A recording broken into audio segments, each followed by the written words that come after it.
سلامونه او نیکی هیله هیلمند یم چې جوړ او روغ به یاست. چین، روسیه او افغانستان دا درې هیوادونه غواړي چې خپل په ملي کرنسي وباندې د دې نه وروسته سوداګریزې چارې مخ ته یوسي. روسیه خو خپل مجبوریتونه لري چې هغه د نړیوال سویفټ سیستم څخه وتلی دی. هلته دوی نه غواړي چې نور د ډالر ډېر استعمال سي. دوی کوشش کوي چې دوی په روبل باندې راکړه ورکړه ډېره سي. په بدل کې موږ هم غواړو چې افغانۍ راکړه ورکړه وسي. په بدل کې چین غواړي چې خپل ین مخ ته یوسي. چین تر ډېره وخته دوی په دغه کوشش کې دي چې دوی د ډالر مخه په هر هیواد کې ونیسي، په یو ډول نه په یو ډول باندې خپل ین تبادله کړي او د دوی ملي کرنسي ورته رشد ورکړي، تر څو یو ځلې ډالر د نړۍ د تجارتي سیستم څخه یو څه ضعیف سي، بیا وروسته د خپل سیستم په دې باندې قوي کړي. او دا چې روسیه غواړي او افغانستان غواړي، چین غواړي په دې کار کې مخ ته ولاړ شي او موږ په ملي کرنسیو باندې که موږ ته د سوداګري وکړو، زموږ دپاره ګټه ده که نه ده. ځو پر دغه موضوع باندې خبرې کوو او تر اضافي خبرې تېرې شو. ګوره، تر هر څه وړاندې تاسو باید د نړیوال تجارتي سیستم په هکله باید تاسو باید پوه سئ چې موږ په نړیواله کچه باندې په کومه پیمانه باندې تجارت کوو، د ترازو سره کم باید موږ په صحیح ډول باندې وساتو. موږ د مثال په ډول باندې دا ترازو سو چې موږ د روسي سره پانګونه کوو، دا د عایداتو هغه د پیسو داسې دی تله ده. ښه، چین روسیه موږ ته هر کال د مثال په ډول باندې راکوي 2 میلیارده ډالر، 2 میلیارده افغاني او 12 میلیارده افغاني به حساب کوم. د 12 میلیارده افغانیو په ارزښت باندې موږ ته توکي راکوي، که هغه تیل دی، که هغه ګاز دی، که هغه خوراکي توکي لکه غوړي دي، د هر څه امکانات د روسي اتحاد سره تر اوسه شته. ازبکستان دی، قزاقستان دی، کرغزستان دی، دا هیوادونه په غوړو او په وړو او د دې لحاظه دوی شتمن دي. او که د هغه خوا راسو بیا روسیه چې د ګاز او تیل لري، د پریمان لري، نو روسیه به موږ ته د 12 میلیارډ په ارزښت باندې توکي راکړي، خو په بدل کې موږ څومره داسې لرو چې ظرفیت لرو چې روسیه به موږ ته د هغه په بدل کې د افغاني خریداریانې وکړي. د مثال په ډول باندې که موږ خپل معدنیات د روسي سره تبادله کوو، په دې کې امکانات شته چې موږ 12 میلیارد افغانۍ چې د روسي څخه خرید کړی دی او د هغه په بدل کې موږ 12 میلیارد ورته ورکو، او که موږ ورنه کړه بیا دلته خو شی هم ډیریږي، دلته خو د روسي پله ډیریږي او درنیږي او موږ دومره داسې نه لرو. بیا موږ مجبور یو چې په اتومات ډول باندې موږ خپل د ملي کرنسي پر ځای باندې د پاونډ څخه کار واخلو. دا په حاصل کې ګوره چې کله هم یو قوي هیواد د غریب هیواد سره یو معامله کوي او هغه ته وایي چې راسه موږ تاسو په ملي کرنسي باندې تبادله کوو، ښه چې په ملي کرنسي باندې تبادله کوي، نو زما ملي کرنسي چې ته ما څخه اخلي افغاني اخلي، افغاني چې اخلي، خو ته بیا دومره پیسې خو نه لرم چې زه تاته درکړم، ځکه چې زه تا څخه 12 میلیارد داسې اخلم، روبل اخلم، د روسي روبل، او که زه تاته 1 میلیارد افغانۍ راکړم، دا خو دومره درد نه واقعي، ستا پله په ما باندې درنه ده. یو میاشت، 2 میاشت، یو کال به زه په افغانیو باندې ته ماته راکړه ورکړه وکړې، خو په بل کال کې زه اتومات مجبور یم چې برته روبل ته واوړم. چې روبل ته ولاړم، زه برته خو دلته ستاسو د اقتصادي کنټرول لاندې رالم. او روسیه هم چې همدغه کوشش کوي، په همدا خاطر کوي چې دلته افغانستان خپل تر اقتصادي کنټرول لاندې راوړي. که سبا ورځې کې دلته افغانستان یو څه پښې اوږدوي، دلته د غربي هیوادو پروژې تطبیقي یا په ازبکستان، ترکمنستان، تاجکستان په دې هیوادو کې مداخلې کوي، دی یو حالت د فشار حاله ولري چې همدغه فشار حالې په مرسته باندې دلته په افغانستان باندې داسې راوړي چې د دې کارو څخه لاس واخله، کنې بیا به دلته اقتصادي حالت در باندې خرابوم. لکه څنګه چې د پاکستان په کلونو موږ سره کوله چې هر وخت کې داسې کول، غوښتنې درلودلې، د تورخم او بولدک دروازې به وتړلې او موږ څخه یې غوښتنې کولې چې دا کار ماته وکړه، کنې زه د بولدک دروازه نه در خلاصوم، تورخم نه در خلاصوم او ته به وږی پاته اوسې. تورخم دروازه چې یو میاشت لسې وه، په کابل کې چغې راپورته کېدلې چې یارم خلک وایي ماښام ډوډۍ نشته او اقتصادي حالت خرابېدو باندې دی، پیسې ارزښت کمېدی. نو دا هر څه فشارونه وه چې پاکستان پر موږ باندې کول. اوس ورته کار داسې غواړي، روسیه غواړي باید په موږ باندې وکړي.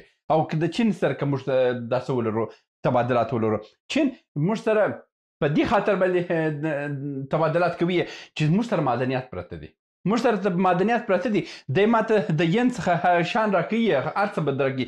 په هر کال کې به د 10 میلیارډ ډالر به هم ماته پیسې راکړي، خرید فروش به توکي به راته راواستوي. خو دا دی چې موږ څه شی لرو چې هغه ته واستو. زموږ ټوله صادرات همدا اوس 600 میلیونه ډالر دي. میلیارډ ته تر اوسه موږ رسېدلي نه یو. 600 میلیون ډالر موږ پخوا اوس خو بیخي شاید 200-300 میلیون ډالر اوس دي. ښه 200 میلیون ډالر د روسیې ته څه شی ورکوي او ته چین ته څه شی ورکوي؟ دوی دواړو په همدې باندې سترګه تړلې ده چې روسیه وایي چې تر اقتصادي کنټرول لاندې افغانستان راولم، چې سبا ورځ کې ورباندې فشار هم راوړم، پروا نه کوي، ورسره تجارت کوم، ښه کار دی په دې ډول باندې. خو دا دی چې زموږ خلک باید په دې باندې هم ځان پوه کړي چې موږ باید څه رقم دغه تقابل تجارتي سیستم وساتو، داسې لکه سیال غوندې مخ ته ولاړ شو. که څه ماته ډالر او روبل او ین او هندي پیسې او ترکي لیره او د ایران تومان او ټول خارجي پیسې ماته هیڅ فرق نه کوي. نه ډالر ماته قدرمند دی، نه روبل قدرمند دی، نه تومان راته قدرمند دی. زما ته قدرمند ما افغاني دي، زما آینده ده، زما د ملک سرنوشت دی، زما د ملک سیاسي سطح ده چې زه به په غلامي ډول باندې د دوی سره مخ ته ځم، او که نه زه به د یو سیال په سترګو باندې مخ ته ځم. خو چې کله په ما باندې 10 میلیارډ افغاني د 10 میلیارډ روبل ما د داسې څخه واخیستل، د روسیې څخه توکي واخیستله، او زه به څه شی ورته لرم؟ خو ته هم ځان برابر که حکومت، د افغانستان خلک باید ته ځان برابر کړي. موږ باید وګوره، موږ باید کروندې ولرو، موږ باید خپل زراعتي سیستم مخ ته یوسو. همدا اوس روسیې د چرګانو د هګیو سره مخ ته ده. دغه د فراه، هرات او دغه ولایتونه باید موږ په زرګونو د چرګانو فارمونه درلودای چې موږ باید هر کال په 40 میلیونه 100 میلیونه ډالر موږ باید هغې روسي هیوادو ته صادر کړی وای، ځکه چې هغه هیوادونه یخ دي، هلته چرګان دومره هګۍ نه کوي. موږ ګرمې منطقې هم لرو، میانه منطقې هم لرو، او سړه منطقې هم لرو. په دغه میانه منطقو کې او په ګرمو منطقو کې موږ کولی شو چې هلته د چرګانو به روزو، فارمونه ولرو، هګۍ ولرو، دا ور واستوو. همدا ډول غوښه، د چرګانو غوښه موږ واستو. همدا اوس روسیې چې د خپل ډېر چرګانو غوښه چې دی دا د برازیل څخه راغواړي، څومره لري، خو موږ ورته نږدې. خو ونیسه د حکومت ونیسه خلک ورته وروزه چې دوی فارمونه جوړ کړي، دا فارمونه یو ټکنالوژي سیستم ورته جوړ کړه، او همدغه چرګان حلال کړه، په کارتنو کې کړه، او ورواستوه روسیې ته ورواستوه، ورواستوه کازاکستان ته واستوه، ترکمنستان ته واستوه. ټوله هغه د روسي اتحاد هیوادونه چې دي همدا اوس غوښتنه لري، مګر څوک نه کوي. خو دغه ډول باندې موږ که ملي کرنسي سره تبادله کوو، دا ډېر ښه کار دی. یعنې د افغانستان دپاره یو ډېر ښه خبر دی چې موږ په داسې باندې که سبا ورځ کې امریکا په موږ باندې تعلیمونه کوي، که سبا ورځ کې بل هیوادونه، موږ یو بدیل لاره اوس لرو. یعنې موږ څه چې په ملي کرنسي باندې تبادله وکړو. خو ملي کرنسي تبادله بیا هغه وخت کې ګټوره ده چې موږ دې ته باید هماده اوسو. که سبا ورځ کې امریکا په موږ باندې بندیز لري، او امریکا دغه د کاله د 3 میلیارډ 4 میلیارډ 10 میلیارډ ډالر چې موږ ته اوس په خپل د ګټو دپاره موږ ته رااستوي، که دغه 10 میلیارډ ډالر بند شوه پر موږ باندې، نو موږ به څه شی لرو؟ په دا خو به د روسیې خو به ماته مفت ډوډۍ خو نه راکوي، چین خو ماته مفت ډوډۍ نه راکوي. چین خو همدا اوس هم چې پر ما باندې سیلاب و طوفان و بربادي راغله، ماته 3 لکه ډالر راکړه، اضافه یې خو رانه کړه. نو دا خبره ده چې موږ باید ځان هماده کړو چې کله غواړې چې کرنسي په منطقوي ډول باندې د کرنسي تبادله وسي، دا ښه خبر دی. مګر دا دی چې ته خپل ځان خپلواکي ته ورسوي. ته باید د غنمو خپلواکه اوسې، ته باید د غوړو خپلواکه اوسې، ته باید د حوالې موادو خپلواکه اوسې. افغانستان یو زراعتي ملک دی، همدغه زراعتي ملک خپل د ماښام ډوډۍ په دغه زراعتي برخه کې نشي پیدا کولی. ونیسه د فراه بندونه وتړه، ونیسه کندهار بندونه وتړه، ونیسه د هلمند بندونه مکمله وتړه، یوه څاڅکه اوبه هم مه استوه بهر ملک وته. طبیعت په کوم طبیعت دی؟ خو ته هم د طبیعت څخه تیل باسي، خوراک په بدل کې د هماغه د طبیعت څخه ایستلي تیل ته ما ته راکړه، زه به د طبیعت اوبه به درته تیله کړم ایرانه.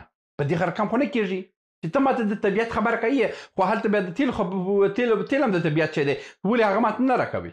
ولسمشر غني هم دا خبره کوله، ولې چې وروره چې دا اوبه ته د طبیعت برخه ګڼې، خو زه خو هغه تیل هم د طبیعت برخه ګڼم. تا تیل د کوم ځای کړي دي؟ صحیح دی چې ته وایې چې زه تصفیه کوم زه هر څه کوم خو صحیح دی زه به تا ته د تصفیې پیسې راکوم خو دا نور پیسې خو ته د طبیعت پیسې خو ته ما څه مه اخله پر ما باندې اقتصادي فشارونه مه راوړه پر ما باندې فرهنګي یرغلونه مه کوه زما دشمن ما په کور کې ما ته مه چغوه دا کارونه خو مه کوه بیا به زه تا ته اوبه درکوم چې ورورولي وایي مګر ته په جامع کې ته دشمن نو دا ټولې برخې دي که غواړو موږ سیال سو په راتلونکي کې موږ باید په صحیح ډول باندې موږ ځان برابر کړو چې ځان برابر نه کړو ته هم د تل لپاره غلامي دا نه دی چې ټوپک مو واخیستی روسیه مې ماته کړه امریکا مې مات کړه انګلیس مې مات کړې دنیا مې ماته کړه ته هېڅ مات کړی نه دي ته غلامي چې خپل ماښام ډوډۍ ونه لرې چې اقتصاد دې صحیح نه و ته غلامي نو په آخر کې دا خبرې راټولومه وایم ښه چانس دی مګر د دې چانس څخه موږ باید ګټه واخلو او که ګټه وانه خلو موږ بیرته هماغسې د اقتصادي کنټرول لاندې ځو چې هغه به هم موږ دپاره په هغه صورت کې به وي چې موږ دا څه ولرو خپل توان ولرو کنې دا خلک موږ ته نه خیرات راکوي او نه هم دا سره کومک موږ سره کوي موږ باید خپل ځان راپورته کړو او د دغه بد حالت څخه ځان وژغورو دا و د نن ورځې ویډیو هیله مند یم چې یو څه مو ترلاسه کړي اوسئ تر بیا هم په الله سپارم سلامونه موږ ډېر موضوعات جوړ کړي دي که سیاسي موضوعات غواړئ ووینئ نو دلته کلیک کړئ او که غواړئ اقتصادي موضوعات وګورئ نو دلته کلیک کړئ او که غواړئ چې د تل لپاره راسره واوسئ نو دلته کلیک کړئ او چینل سبسکرایب کړئ مننه